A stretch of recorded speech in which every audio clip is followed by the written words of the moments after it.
Hello friends, a big welcome to my channel Srishtita Amrita. কেমন আছো তোমরা সকলে? আশা করি তোমরা সকলেই খুব ভালো আছো। আমিও খুব ভালো আছি। বেশ কিছুদিন ব্যস্ততার কারণে ভিডিও দিয়ে উঠতে পারিনি। তো আজকে আবার তোমাদের সঙ্গে ভীষণ ইম্পর্টেন্ট একটা টপিক নিয়ে ভিডিও বানাতে চলে এলাম। তোমরা যারা আজকে 2024-এ দাঁড়িয়ে ভাবছো নার্সিং নিয়ে পড়াশোনা করবে, এইচএসের পর নিজের কেরিয়ার অপশনকে নার্সিং এডুকেশনের সঙ্গে এগিয়ে নিয়ে যাবে, বা যারা জিএনএম পাস আউট করেছো বা বিএসসি নার্সিং পাস আউট করেছো বা এএনএম পাস আউট করেছো, বা নার্সিং ফিল্ডে পড়াশোনা শেষ করার পর ভাবছো নিজেদের কেরিয়ার অপশন কেমন হতে পারে, কি স্কোপ আছে, কোথা থেকে তোমরা শুরু করবে, তাদের জন্য আজকের ভিডিওটা ভীষণ ইম্পর্টেন্ট এবং ইনফরমেটিভ হতে চলেছে। তো ভিডিওটা স্কিপ না করে তোমরা শেষ পর্যন্ত শুনতে থাকো। আশা করি তোমাদের অনেকটা হেল্প হবে। আর আমার ভিডিওটা যদি ভালো লাগে অবশ্যই তোমরা শেয়ার করে তোমাদের বন্ধুদের কাছে পৌঁছে দিও, যাতে তারাও এই ইনফরমেশনগুলো জানতে পারে। তো চলো আর বেশি দেরি না করে ভিডিওটা শুরু করা যাক। সবার প্রথমেই তোমাদেরকে বলি, লোকে কি বলল, লোকে কি বলছে, সেই দিকে কিন্তু তোমরা একদমই মাথা ব্যথা করো না। কারণ এখনও এই সমাজে নার্সিং অফিসার হিসাবে একটা মেয়ের কি কাজ, বা অ্যাজ এ নার্স একটা মেয়ের কেরিয়ার অপশন বা একটা ছেলের কেরিয়ার অপশন কি হতে পারে, এখন তো মেল ফিমেল দুজনেই এই ফিল্ডে সমান দক্ষতার সঙ্গে এগিয়ে এসেছে। তো আমার মনে হয় তারা সেগুলো জানে না, বোঝে না। তাই সেই জন্যই তারা তোমাদেরকে এই মন্তব্যগুলো কম বেশি তোমরা শুনে থাকবে। তবে 2024-এ দাঁড়িয়ে এই মন্তব্যগুলো অনেকটাই কমে গেছে।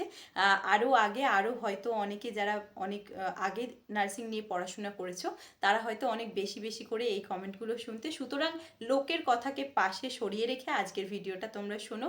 সবার প্রথমে তাদের জন্য বলবো, আমার এইচএসসি স্টুডেন্টরা যারা ভাবছো যে নার্সিং এডুকেশনে আসবে, নার্সিং ফিল্ডে আসবে, তারা কিভাবে এই ফিল্ডে আসতে পারো সেই নিয়ে আজকে প্রথমে বলবো।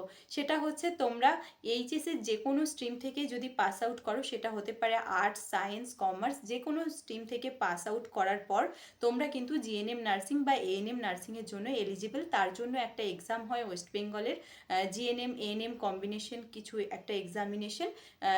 এক্সামটার নামটা এই মুহূর্তে আমার মনে নেই, কিন্তু জয়েন্ট এন্ট্রান্সের মতনই এটা একটা এক্সাম হয়, তোমরা সার্চ করে নিও। সেই এক্সামিনেশনটার মাধ্যমে জিএনএম এবং এএনএমে পড়ার সুযোগ তোমরা পেতে পারো, সরকারি এবং বেসরকারিভাবে।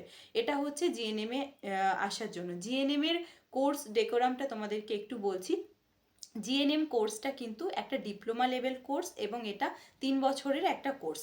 3 বছর কমপ্লিট করার পর তোমরা অ্যাজ এ নার্সিং অফিসার, এখনও যারা স্টেটে চাকরি করছো তাদের ডেজিগনেশনটা চেঞ্জ হয়নি, স্টাফ নার্স, দুটো ডেজিগনেশনই সেম, নার্সিং অফিসার বা স্টাফ নার্স, এই হিসাবে তোমরা নিজেদের কেরিয়ার অপশন শুরু করতে পারো। প্রথম দিকে হয়তো সরকারি চাকরি পেতে যদি একটু লেট হয়, তাহলে তোমরা প্রাইভেটেও চাকরি করতে পারো, কোনো অসুবিধা নেই। সেক্ষেত্রে স্যালারিটা একটু কম। এটা হচ্ছে যে জিএনএমদের কেরিয়ার অপশন। এছাড়াও জিএনএমরা এখন কন্ট্রাকচুয়াল সিএইচও হিসাবেও, কমিউনিটি হেলথ অফিসার হিসেবেও চাকরি করতে পারে, নিজেদের কেরিয়ার শুরু করতে পারে। এই হলো জিএনএম। এবার আমি বিএসসি নার্সিংয়ের কথায় আসি। বিএসসি নার্সিংয়ের জন্য ওয়েস্ট বেঙ্গলে ওয়েস্ট বেঙ্গল জেনপাস বলে একটা এক্সামিনেশন হয়, যেটা one kind of joint entrance. সেই এক্সামিনেশনের মাধ্যমে তোমরা র্যাঙ্ক করে প্রাইভেটে এবং গভর্নমেন্টে পড়ার সুযোগ পেতে পারো। সেটা পড়ার পর এই বিএসসি নার্সিংয়ের কোর্সটা হচ্ছে 4 বছরের, এবং এটা একটা গ্র্যাজুয়েশন লেভেল কোর্স। এটা পড়ার পর তোমরা নিজেদের কেরিয়ার অপশনের অনেকগুলো কেরিয়ার অপশন আছে। প্রথম কথা, প্রাইভেটে তোমরা সিস্টার টিউটর বা ক্লিনিক্যাল ইনস্ট্রাক্টর হিসাবে টিচিং ফিল্ডে নিজেদের কেরিয়ার শুরু করতে পারো। 2 নাম্বার হচ্ছে, নার্সিং অফিসার হিসাবেও তোমরা নিজেদের কেরিয়ার অপশন শুরু করতে পারো। এরপরে হচ্ছে, গভর্নমেন্ট সেক্টরে তোমরা প্রথমে স্টাফ নার্স বা নার্সিং অফিসার হিসাবে নিজেদের কেরিয়ার শুরু করতে পারো। তার পাশাপাশি তোমরা সেন্ট্রালের অনেক এক্সামিনেশন হয়, যেমন বড় বড় ইনস্টিটিউশনগুলো, যেমন এইমসের জন্য নরসেট, তাছাড়া ইএসআইসি, আরআরবি রেলওয়ে, তারপর ডিএসএসপি, পিজিআই চণ্ডীগড়, আরও অনেক এক্সামিনেশন সেন্ট্রালের আছে, এবং হাই স্যালারিতে তোমরা কিন্তু নিজেদের কেরিয়ার শুরু করতে পারো। এই রিলেটেড প্রচুর ভিডিও আমার চ্যানেলে দেওয়া আছে, চাইলে তোমরা দেখে নিতে পারো। এই ছিল কিভাবে তোমরা নার্সিং ফিল্ডে আসবে। আমি অলরেডি তোমাদেরকে কিন্তু নার্সিং নিয়ে কিভাবে পড়াশোনাতে আসতে পারো, নার্সিং ফিল্ডে এডুকেশনে, এবং তার পাস আউট হওয়ার পর তোমরা কি কি রকমের চাকরি পেতে পারো সেটা কিন্তু বলে দিয়েছি। এরপর আমি তোমাদেরকে যেটা বলবো, হায়ার এডুকেশনের ক্ষেত্রে নার্সিংয়ের কি স্কোপ আছে, তোমরা কিভাবে হায়ার এডুকেশন যেতে পারো। যারা জিএনএম নিয়ে পড়াশোনা করেছো তারা কিন্তু পোস্ট বেসিক করতে পারো। পোস্ট বেসিক বিএসসি নার্সিং একটা এক্সামিনেশন হয়, সেটার মাধ্যমে ডিপ্লোমা থেকে তোমরা গ্র্যাজুয়েশন করতে পারো। অ্যাকর্ডিংলি পোস্ট বেসিক কমপ্লিট 2 বছরের কোর্স, সেটা কমপ্লিট করার পর তোমরা এমএসসি নার্সিং করতে পারো। আর যারা বিএসসি নার্সিং করেছো তারা কিন্তু পরবর্তীকালে এমএসসি নার্সিং করতে পারো। এমএসসি নার্সিংও করার মাস্টার্স লেভেলের একটা কোর্স, সেই কোর্সটা কমপ্লিট করার পর তোমরা পিএইচডিও করতে পারো। এই হচ্ছে যে ফিল্ড, মানে নার্সিংয়ে পড়ার অনেক স্কোপ আছে। অনেক মানুষ জানেই না যে নার্সিং নিয়ে পড়ে কত দূর অবধি যাওয়া যায়, কি কি পড়ার লেভেল আছে, কত দূর পড়াশোনা করা যায়। তো সুতরাং আমি তোমাদেরকে বলবো একটাই কথা, ভালো করে পড়লে যে ফিল্ডেই তোমরা পড়াশোনা করো না কেন নিজেদের ব্রাইট ফিউচার তোমরা গড়ে তুলতে পারবে। আর আমি আরও একটা কথা বলি, অনেকেই নার্সিং নিয়ে অনেক নেগেটিভ চিন্তাভাবনা, অনেক নেগেটিভিটি এখনও আমাদের সমাজে রয়েছে, সেগুলোকে জাস্ট পাত্তা দিও না।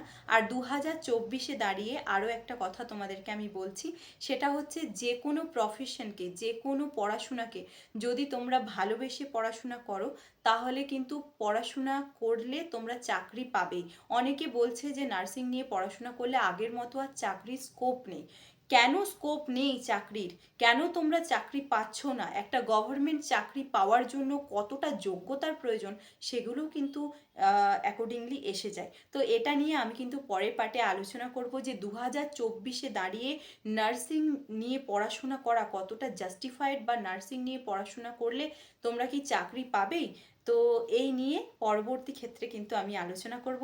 আজকের ভিডিওটা আর বেশি বড় করছি না, এই ভিডিওটা এই পর্যন্তই। যদি তোমাদের ভালো লাগে, মনে হয় যে আমার ভিডিওগুলো তোমাদের একটুও কাজে আসছে, তাহলে তোমরা ভিডিওগুলো শেয়ার করতে পারো তোমার বন্ধুদের সাথে, যাতে তারাও ভুল ভ্রান্ত ধারণাগুলো থেকে বেরিয়ে এসে নিজেদের লাইফটাকে এগিয়ে নিয়ে যেতে পারে, যাতে পরবর্তীকালে মনে না হয় তাদেরকে গাইড করার জন্য কেউ ছিল না।